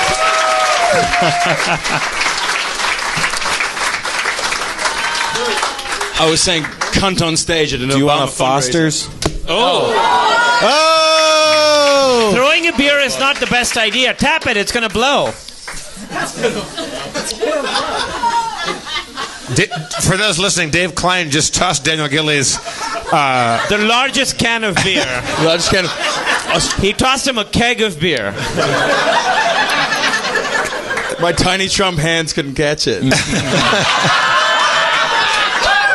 Daniel, how long were you in New Orleans for when you went out to help with the Katrina stuff? Only 2 weeks. 2 weeks. Yeah. And you commandeered, you just said you faked credentials and got a bulldozer and started helping move debris and shit. That sounds so much more heroic than what I did. And I didn't rescue his cat, so I'm a double fuck up. You heard that? But no, oh yeah, of course. He was right Or there. it's true that you should have. I know. Look, trust me, believe me. What ended up happening was I went down. There was no.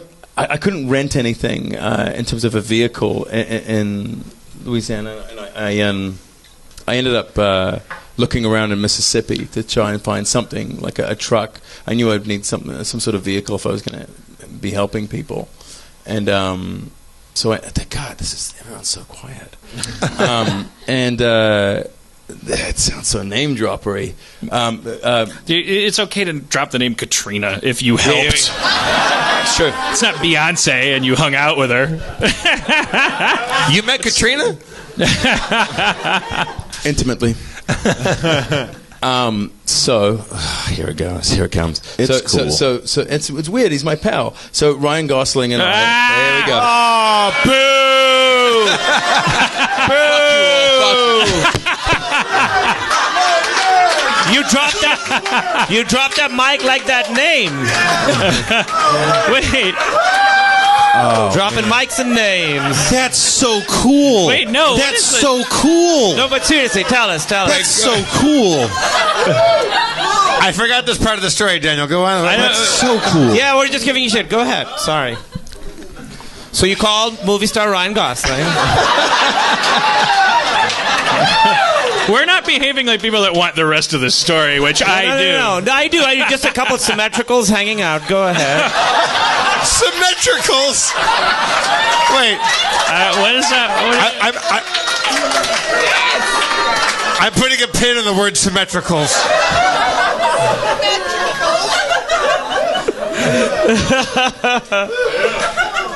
Wait.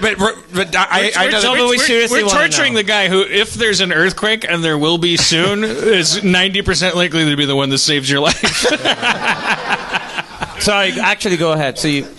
Oh, sorry. So, look, I was watching the stuff on TV, and I was getting more and more bummed out, and I ended up making a call to Ryan, and I said, "Hey, should we go? We should go and do something about this. I'm going to the airport tonight to try and get to Mississippi because that's where I can rent a car because all the vehicles are gone in Louisiana." And he said, because he's more heroic than I in the story, he was already on his way. He's like, I'm already running there. No, he's obviously driving. Yes. Obviously, yes. He'd already packed 2 tank tops. He's running. Yes. He's got 2 suitcases. He's holding them above his head, and he's running faster than any man has ever run. If you go down to Katrina with Ryan Gosling and he's not driving, you're just being an asshole. He's just running, going, Ryan Gosling! You know, I never dreamed that this story would sound as fabricated as it does when I ended up telling it. It sounds like total fucking shit. But I think it sounds amazing and like what every part of life should be. Right. So he's like everyone should do this. God, Spencer, I want to make love to you. Oh man. I'm just it's so cool. No, don't. You're already there. Like this could be a movie. I will we could kiss be you in front of watching all this. these people. Stop it. Oh my God, we want to see it. Like, yeah. So he's already on his way. And I said, I said, oh, that's great because I'm on my way to the airport. I flew down to Mississippi. I hired a bullshit moving truck, and then I drove to Louisiana. And Ryan was already saying to meet him in Biloxi, and so we went to. I went to go meet him in Biloxi, but we couldn't get past a certain security area. So I said that we should steal some Red Cross stickers because the Red Cross actually were super regulated and kind of militant about the way that they were approaching everything, like the way in which they were distributing. Well, you know, in wartime they were the red swastika. They had to change that. No, I'm kidding. Don't Google that. It just seems like the kind of thing that you'd. Okay. Too soon. Right. So we stole. But what if they thought they could? What if they thought that was enough? They're like, oh boy, I better make that across. Yeah. Let's take some of these lines off. Okay, so you guys. We worked with the Red Cross for a couple of days before we became. So you stole stickers? Before I stole the stickers, I was getting bummed out working with the Red Cross. I don't want to sound disparaging towards the Red Cross on this thing that's being filmed and recorded, but they were being super regulated about it. There were certain hours in the day that you could work and that you could help. And it was like sort of 10 till 4, and we were like, well, we wanted to sort of go into the heart of things, and Biloxi was the most fucked up, so we ended up stealing some stickers from the Red Cross so that we could get through the security, and and we ended up sort of setting up a temple there, like a Hindu sort of temple thing there. There's a huge sort of Thai population there, actually. And then we ended up, we met up with some guys who had bulldozers. Yes, the bulldozers did exist. And we were sort of clearing debris from the streets. And Are you Hindu? barely. But you are. No, I'm not. No, not at all. So why but, did you? Why? What do you mean you set up a temple? It was a nice refuge. He went and he didn't make one. I thought he said that too. Like, holy fuck, you and Ryan Gosling built a Hindu temple in Katrina. Wow. Yeah, that's what I thought. I was and it's still there today. Yeah, and it's one, it's raised their city's revenue by 10%. It's like a profitable temple. It's like a game of civilization, right? It's like Daniel. What was the party? Was it your birthday that you had at the Chateau Marmont when Ryan Gosling did the coolest thing I've ever seen as a gift? Oh, was it your birthday? It was my birthday. And so he cured AIDS simply with his biceps. With mariachis. that's why there's a Hindu temple in the middle of Chateau Marmont. So Daniel got one of those cool, like the Chateau Marmont hotel. There's a few rooms that have awesome balconies, are big, and they'll have like there's like dining room in it, so they brought up a full on dinner. Okay. That Yoop was for dining rooms. Natalie Wood in dining rooms. For those of you playing Dave Pine Bingo tonight. He's so easily impressed. A whole room where you just so eat? Specifically impressed. Wow. I don't know, easily. I mean, he didn't care nothing for the red swastika. He didn't care about the Hindu temple they erected overnight, but dining rooms, mind blown. So there's a knock at the door. The party is already in progress. And in walks, what would you call it, Daniel? A 7-piece band? 10? 7? A full-on East LA mariachi band, and the full thing, like the big hats with the tassels and the big, like the silver embroidery. And they came in, and they're singing Cielito Lindo. And they come in. Ryan Gosling just fucking brought a mariachi band. That was his gift to the party. He went to East LA. That's a terrible gift to a party. No, it's the best. They came out and they stood in the balcony and they fucking serenaded us, and then they played like 4 or 5 songs and boned out, and it was like, and I asked him like, that's the greatest thing I've ever seen in my life. He's like, $300. It's like, that's all it costs. Like, they'll come play your party. I'm like, he gave them all signed headshots. That was the thing. That's a great gift. That's really good. Well, how do we get to be friends with this guy? I am friends with him. Can I tell you my story?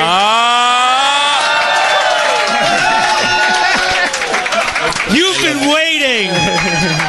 So I was. You guys were first responders at 9/11.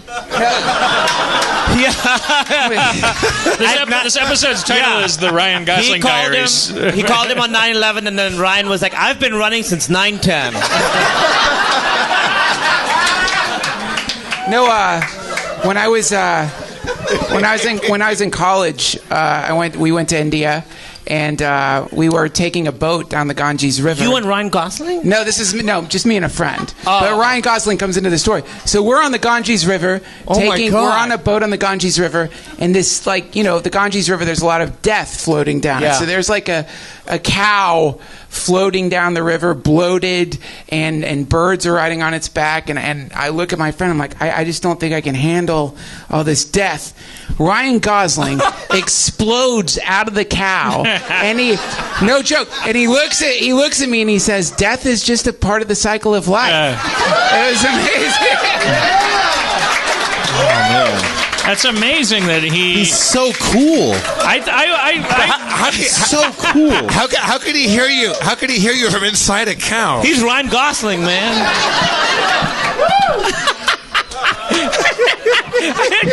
I can't get a read on Daniel. I don't know if he's going to beat us up or. No! No. Please don't. After I made that horrible joke to Obama, Ryan Gosling dropped from the ceiling and was like, that wasn't that bad. He dropped down in front of Obama as Obama walked away and whispered to Obama, and Obama came back to you and said, on second thought, given my joke, yours wasn't that bad. Yeah. Ha ha ha ha ha. just think that's the coolest thing ever, though, to imagine that when disasters are happening, there are beautiful, famous, symmetrical men on the way to help. That's a really cool fucking thing. I think it's an amazing thing. This is Daniel. This is your worst nightmare, isn't it? I hate this. But my beard smells beautiful, so fuck all of you. But what is that instinct? Because, okay, so microcosm of Heroism? it, obviously, so the guy was in the audience, and then he needed help. How's he doing? You escorted him out? None of us made a move. No, I didn't. Daniel, I was still talking to Daniel like he was on stage. Daniel was already like in action. Like Duncan and I were like making fun of him. I'm the least funny person on this. Kumail was like whispering to me, "Don't point him out."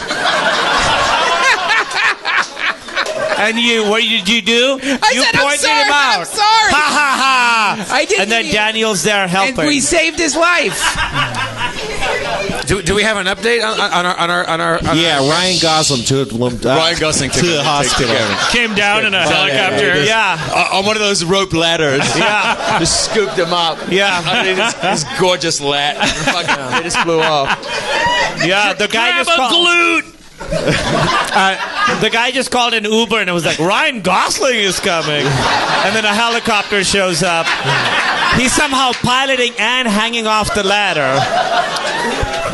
But then there's the dark montage of stories that are like, Ryan Gosling lawsuit continues as the woman he pulled from the burning car asserts he threw out her shoulder. News: Ryan Gosling's brush with the Interpol agency, and it's like this montage, and it's like a fall from grace. Like there's no more. We started to take Ryan Gosling for granted, and and then we started fucking shitting on him, and then the end of that credit sequence is like still no word from Ryan Gosling after 2 years. And then you go to the Gosling cave, and or what? I mean, I don't want to overdevelop it. He's doing push-ups, and he's like 3,000. Okay. No, I think he would just be sitting in there like. Well, no, he wouldn't be. I mean, that would be a sad moment. Why would he be doing a 3,000th push-up?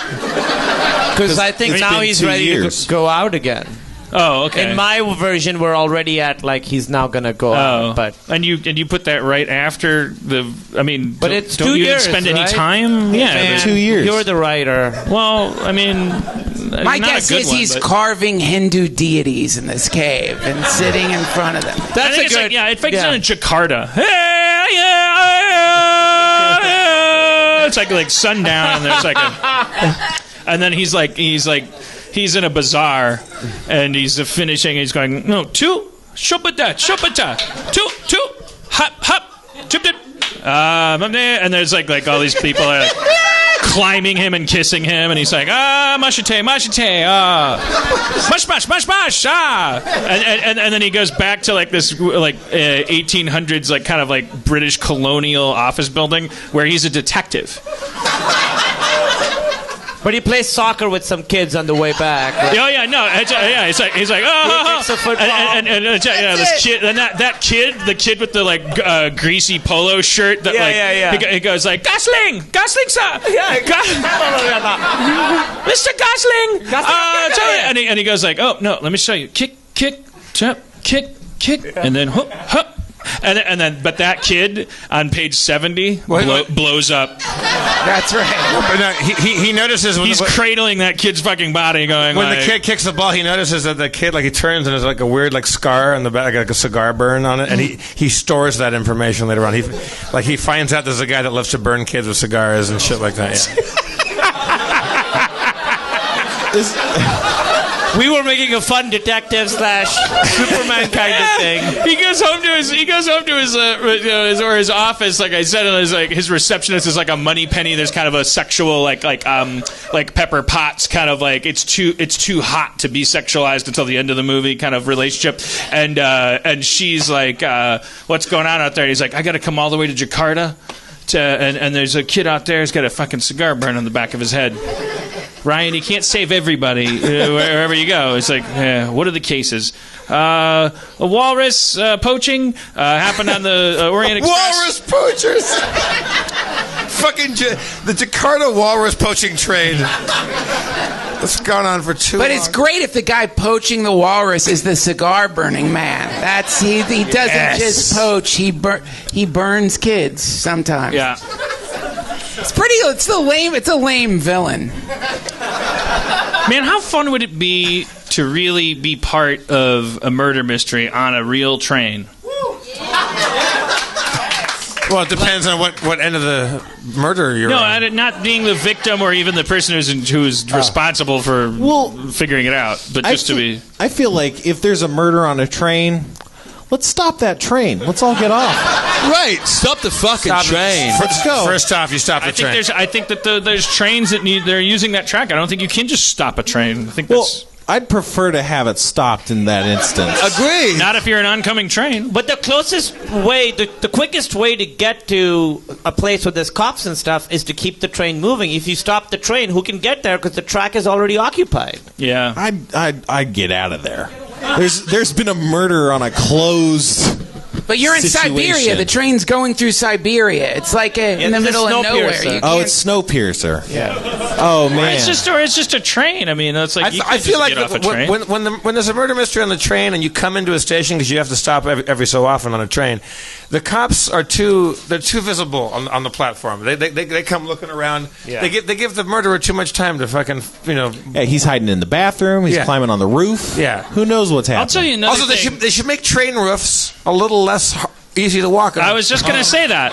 And train doors, they should, you should not be able to walk out of a train door, climb up on the roof as an option. Right. There's a ladder leading to the roof. And if all that's going to be going on all the time, and there's going to be that many murders on trains, then you got to make those tunnels higher. Oh, yeah. So the good guy, but the good guy knows the duck. Right. Yeah. But there's that old saying, Here we go. Murderers on top of trains aren't the people that kill people. The tunnels kill people.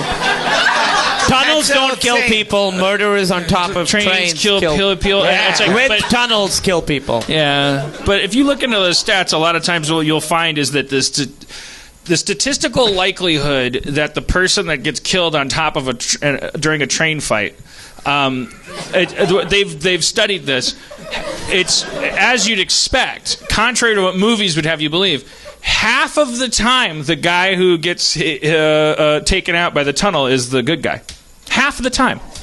You might as well flip a coin, assuming a two-man fight on top of a train. That's really correct, sir. Good job. 50-50. You've got a math genius here. The statistic is, it's actually very similar to if you have a weapon, it's more likely that you're going to kill yourself with a weapon, that you're going to defend yourself with a weapon. In the same way, if you're on a train, it's more likely that you're going to kill yourself on the train. For sure. Based on these the Reddit videos, have you seen those where there's a whole thing happening I think it's in India, where these kids hang out the side of the train for thrills. So they will hang themselves outside the train, and then there's a whole genre now of videos of the kids just getting smashed into poles. And you're watching these? All night. I can't get to sleep. I can't get to sleep unless I watch an Indian. I wonder why. Yes. Why can't I sleep? I've seen 30 kids being murdered. No, I mean I can't get to sleep unless I see the kid getting murdered, and then I go right out. Oh man, you gotta go to 4chan plus China equals fucking crazy. Fucking. Well, the guy that invented the microwave, he never wanted one in the house because he realized he knew how strong the magnetrons are and how bad they are for our bodies. Raymond Tunnel. Is that true? Is that a word you made up? What are magnetrons? Magnetron? It sounds like something out of the Transformers. Yeah, he fights Optimus Prime. Is Magnetron a nemesis to Optimus Prime? Yeah. Magnetrons are the business end of a microwave. They're the things that cook your food. I think I should be the business end of the microwave. Oh shit! Magnetron! No, I'm Starscream. Oh Jesus! I'm always trying to usurp Magnetron. Yes. You can't be the business end of a microwave! I would do a better job making ramen! Starscream, I tire of your incompetence. Wait, who's that character? Magnetron. Magnetron? Which is why he doesn't have to sound like Megatron. It's called. Am I wrong about Magnetron? Yeah, it's microwaves. One guy. Yes! 50-50. I bet he's right. Magnetron. That was the most outraged response to someone being. It is microwave. Is that the inventor of microwaves back there? He sounded like we could make that the A guy was catchphrase for like a virtually cracker. dead, 2 seats in front of you. Virtually dead. But that's what outrages you. Beautiful. It was also like the 15th time today that someone has gotten that wrong. That was the vibe of him correcting it. It's like 15 times someone said magnetron. It's not fucking magnetrons. Microwave. The cavity magnetron is a high-powered vacuum tube that generates microwaves using the interaction of a stream of electrons with a magnetic field while moving past a series of open metal cavities. Hashtag go fuck yourselves.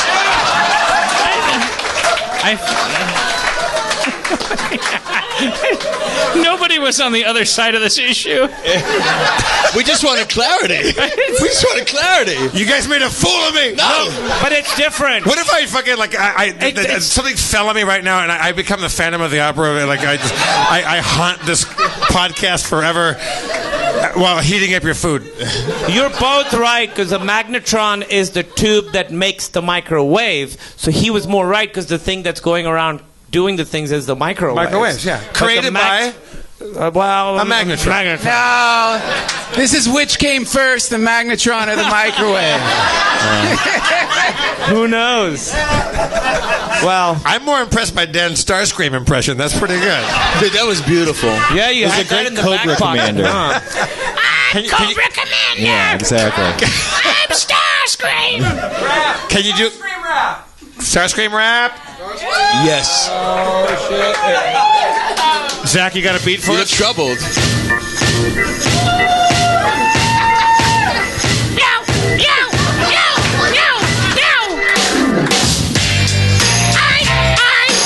I should be the leader of the Decepticons!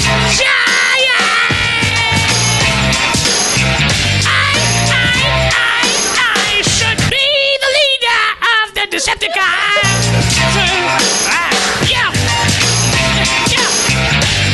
Wait, I'm just trying to hear that. Okay, well, I'm an airplane, but I'm also a robot. The monkey mama's so hard, she got a blood clot. I went to Cybertron. I used to mow the lawn, but now a funky mama's so hot, I fuck her all day long. I should lead the Decepticons. Funky mama's so hot, give her an allowance for fucking me. Starscream, I'm flying through the sky. I'm Starscream, gonna turn into a plane when I'm fighting Autobots. Roll out. Hey, I'm Optimus Prime. I'm gonna beat you all of the time. I have a matrix inside my chest and I'm a truck. I fucked your mama because I don't give a fuck. I've got a blue head and blue fists, but they come on separately. You can't put them on a list of things you want for Christmas. It's 1983 and your dad just pissed in this. Fruit punch.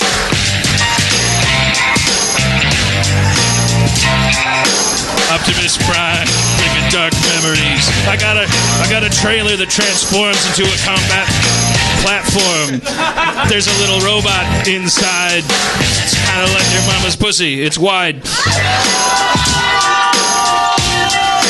Just take it easy. Take it easy. Take it easy. Ow! We should team up. Yes, we should. We both hate Megatron. Yes, we do. What are you guys doing? Oh, it's Megatron. Oh, dance.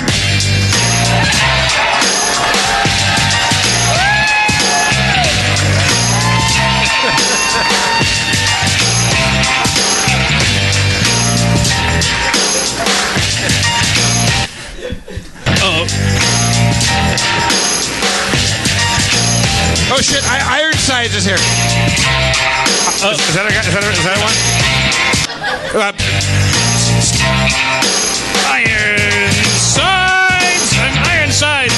I turned into a man! Ironhide! No. What? Oh no! Look! It's out! Look out! It's... Hello. My name is Mr. Johnson. I'm here to mow your lawn, son. I break the leaves. I'm gonna do it in a pair of greaves. I also do LARPing. Give me a second.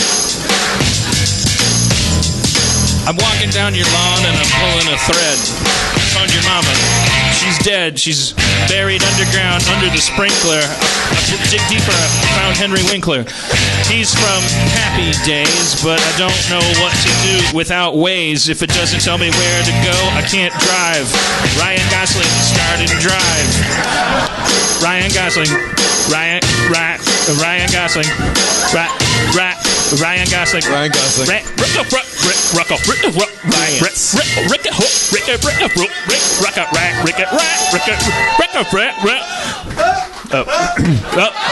Katrina!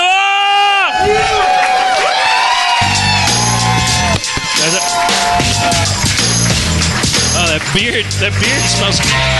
That's good. Yo. Still going. Yeah. What? Yo.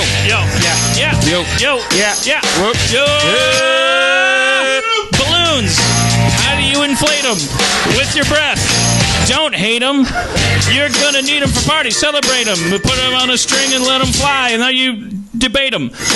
Whether they're good or bad. Is it a balloon that you possess, or did you ever had the balloon? Or was it a dream? Is it all filled with air, or would you use steam? If you do, it might expand and take you all across this glorious land. You might land down in a field of corn. You might get outside and find a prehistoric horn. You blow it toot toot and summon cavemen, and then you go all around history again. You got Stonehenge, you got Columbus, you got Plymouth Rock, and I'm gonna fuck this pussy. Okay, all right. It's been a good show, but yo. I'm not in charge. This is all Zach. Okay, doing the beats right now. Yeah.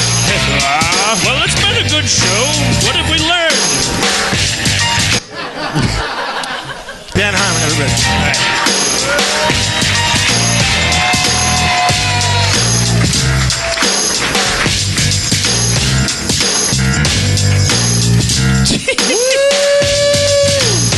Okay. All right, so...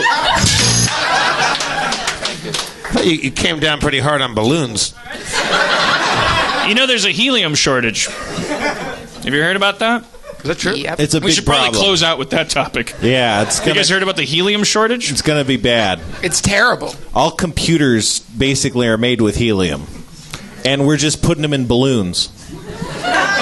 There will be a point when balloons are like... I mean, we'll probably be pretty old, but... Wouldn't all the helium just be up higher? Yeah, that's the problem. So why don't we just go up?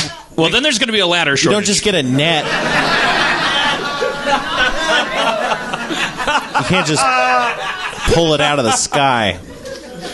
You can't... Is all the helium living up on the edge of our atmosphere right A now? lot of it. Helium is triple bonded hydrogen, or is It that... sure is, Dan. I don't. No, I don't No, think it's so. its own. It's its own. Its own element. It's just what is it? It's twice no, as it's much. its own It's its own element. What am I, element. fucking idiot? It's a yes, rare of course gas. it's an element. Right? I'm so sorry. I'm so sorry. It's the second It's an one. element. Helium gas. When hydrogen, ozone. when hydrogen Ozone is triple fuses, it bonded becomes helium, right? No, helium is its own element. Yeah, but Oh, you have maybe. to have We all know so little. Don't really lump is me sad. in with that. That's I didn't know that was a thing. When I was doing the improv shows in London, one of the suggestions or like the gets for the scene was, hey, the world is running out of something. What is it? And someone yelled, and a bunch of people yelled helium. I thought that was just a weird thing. Nah, it's true, man. It's not So funny. what happens when we run out of our helium? The unicorns all die. We're not going to be able to make computers. But doesn't the law of conservation of helium say that we're not gonna run out of helium? It's just gonna all just be floating up at the edge of the thing. They're going to repeal that law.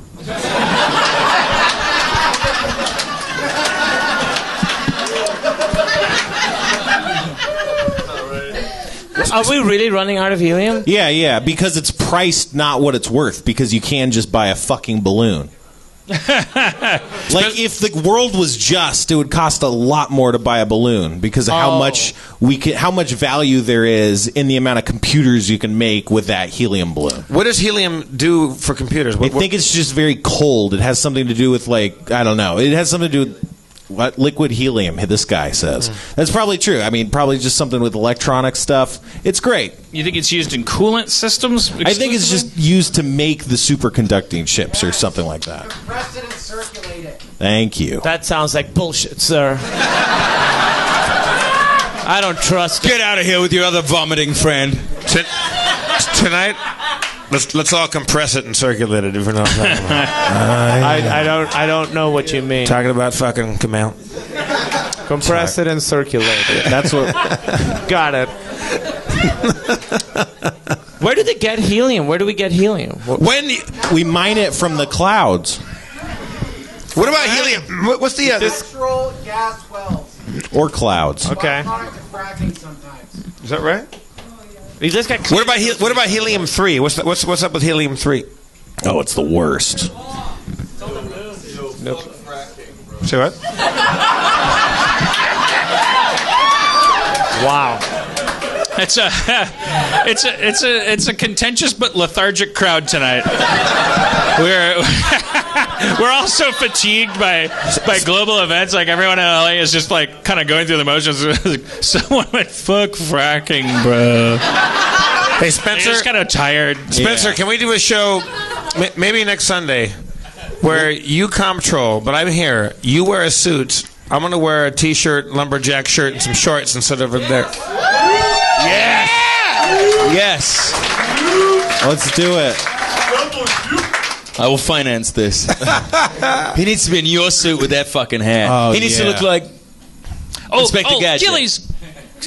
I can't believe we haven't done this. All right, so Take your dick out. Take your dick out. Yeah, you gotta show. It's so fucking hard. Not it's like tungsten. again. It's true. It's like tungsten. Like helium. No, not you could tungsten. make X-ray targets out of his dick. It's like tungsten. I don't know. I did random research for a movie I'm doing a rewrite on.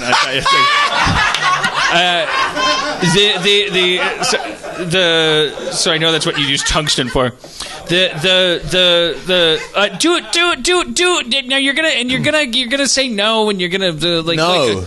do your American accent. Oh, that's horrific. Yeah, no. You prick. Well, what do you want me to say? But you do it for a living. Well, I want you to say. I want you to. I'll tee you up. I'll be a waiter, and I'll come over and. Hello, American gentlemen. What would you like to eat in this? No, this is some bullshit. No, you do yours and then I'll do mine. You do yours and then I'll do mine. American? Well, it's 9:59 and I'm wondering how to conclude this evening. I'm grateful to all of you for sitting through our bullshit. Thank you so much. We're trying to decide how to conclude, and we can't. Take it away. I lied. I'm not going to do it. Thank you for coming to Harmontown, everybody. Kumail Nanjiani, Duncan Trussell, Daniel Gillies, Spencer Crittenden. I'm Jeff Davis, your mayor, Dan Harmon.